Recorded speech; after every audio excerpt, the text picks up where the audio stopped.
Pembunuhan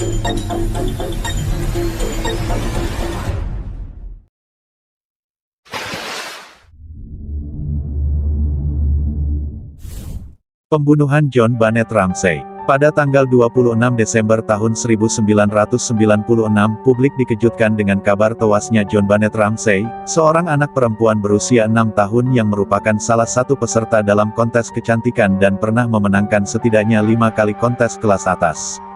Hal ini pun sempat menjadi perhatian dunia dikarenakan kasus kematiannya yang menjadi misteri selama kurang lebih 22 tahun. Hari itu, tanggal 26 Desember tahun 1996, sang ibu, Patsy Ramsey menemukan surat yang berisi permintaan uang tebusan atas anak perempuannya tersebut. Surat tersebut ditemukan tepat di tangga dalam rumah. 8 jam setelah kejadian tersebut, keluarga Ramsey dikejutkan dengan penemuan jenazah John Barnett di basement rumah mereka sendiri. Jenazah John Barnett ditemukan dalam keadaan tergeletak dengan mulut ditutup lakban dan lehernya yang terlilit gulungan kabel. Setelah melewati pemeriksaan otopsi, diduga bahwa John Barnett dipukul hingga tewas. Sedangkan menurut pihak county coroner, John Barnett tewas karena kehabisan napas setelah dicekik menggunakan gulungan kabel. Kepolisian menemukan DNA yang terdapat pada celana dalam dan baju tidur yang dikenakan John Barnett saat ditemukan.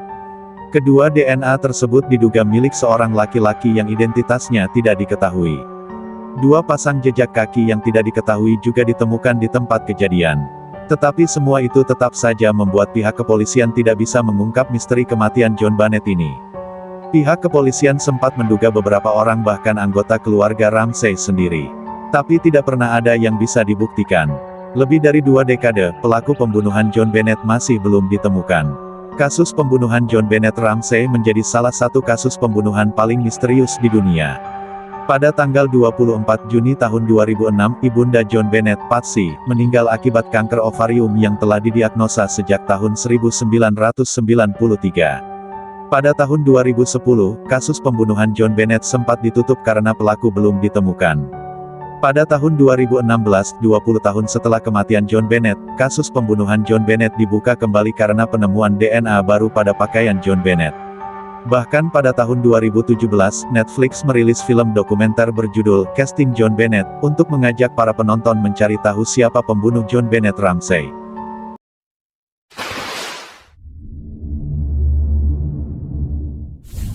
Misteri pembunuhan Tamam Sud. Pada tahun 1948, jenazah seorang pria berpakaian bagus ditemukan tergeletak di pantai Australia. Sebatang rokok yang sudah dihisap setengahnya tergeletak di kera bajunya, dan ada sebaris puisi Persia di sakunya, tetapi penyelidik tidak tahu siapa dia. Banyak teori yang bermunculan, termasuk bahwa orang tersebut, yang dijuluki manusia Somerton, adalah mata-mata. Pria itu mengenakan jas dan dasi, dan tampak berusia 40-an atau 50-an. Di sakunya terdapat tiket bus dan kereta api, permen karet, beberapa korek api, 2 sisir, dan sebungkus rokok.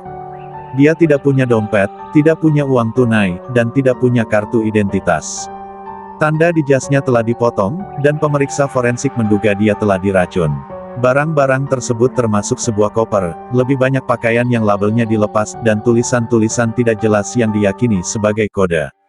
Dia juga memegang secari kertas dengan tulisan Farsi Tamam Sud, yang berarti, sudah selesai, tercetak di atasnya. Sidik jari pria Somerton dikirim ke seluruh dunia, tapi tidak ada yang bisa mengidentifikasinya. Maka ia dimakamkan di pemakaman Adelaide pada tahun 1949 dengan batu nisan bertuliskan, "Disinilah letak pria tak dikenal yang ditemukan di pantai Somerton."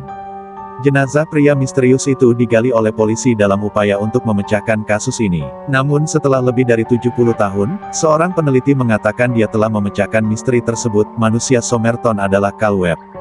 Dan dia bukanlah seorang agen Rusia, melainkan seorang insinyur listrik kelahiran Melbourne. Polisi Australia Selatan belum mengkonfirmasi kebenaran hal tersebut namun mengatakan mereka akan segera memberikan komentar.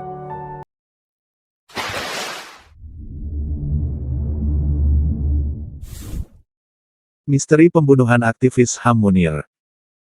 Pada hari Senin, tanggal 6 September tahun 2004, tepatnya pukul 21.55 waktu Indonesia Barat, pesawat dengan nomor penerbangan Garuda Indonesia GA974 lepas landas dari Jakarta menuju Belanda.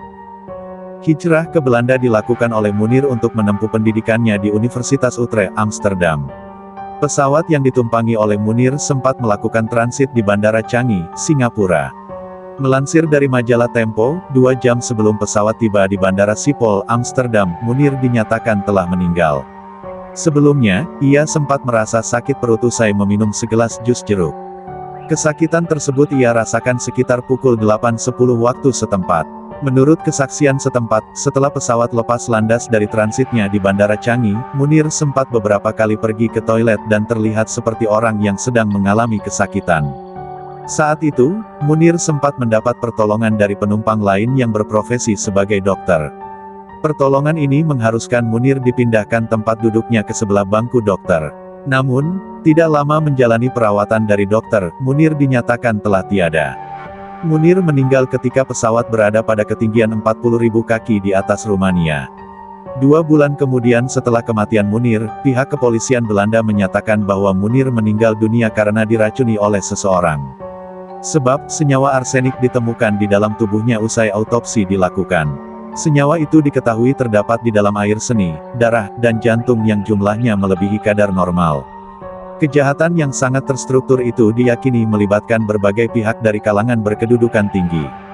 Salah satunya dari pihak maskapai Garuda Indonesia, yaitu pilot Garuda, Policarpus dan mantan Direktur Utama Garuda Indonesia kala itu, Indra Setiawan.